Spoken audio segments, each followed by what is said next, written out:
कोणी काहीही म्हणा, जिंकणार तर मीच आहे असं म्हणत छत्रपती संभाजीनगरचे खासदार इम्तियाज जलील यांनी विरोधकांना टोला लगावलाय। मागील निवडणुकीमध्ये विरोधकांनी प्रचारासाठी हैदराबादचा आमदार राजा सिंग याला आणलं होतं। त्याने सभेमध्ये मला खूप शिव्या दिल्या होत्या, मात्र त्या सभेमध्ये उपस्थित असणाऱ्या लोकांनीच मला मतदान केलं होतं असं सांगत इम्तियाज जलील यांनी कोणी काही म्हटलं तरी, कितीही शिव्या दिल्या तरीही जिंकणार तर मीच आहे असा विश्वास माध्यमांसमोर व्यक्त केला।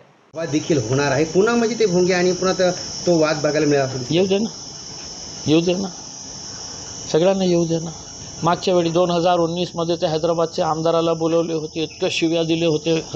जे लोक समोर बसले होते त्यांनीसुद्धा मला मतदान केलं होतं। हैदराबादचे आमदार होतं ते राजा सिंग कोण म्हणतो ना आपण, त्यांनी ते लोक बसलेले होते ना, त्यांनी सगळ्यांनी मतदान मला केलं होतं। संजय राऊत असे म्हणाले की कोणाला कबीर जायचे जा, आता नवीन पिलावळ तयार झालेली आहे आणि निवडून आमचाच उमेदवार येईल म्हणून। 4 तारखेला संजय शिरसाट साहेब आपल्या घराच्या जवळच मला वाटतं काउंटिंग सेंटर हे आहे, तुम्ही एक मंडप टाका तिथे आणि आपल्याला स्पष्टपणे सांगतो, काहीही बोला साहेब, काहीही बोला, जिंकणार तर मीच।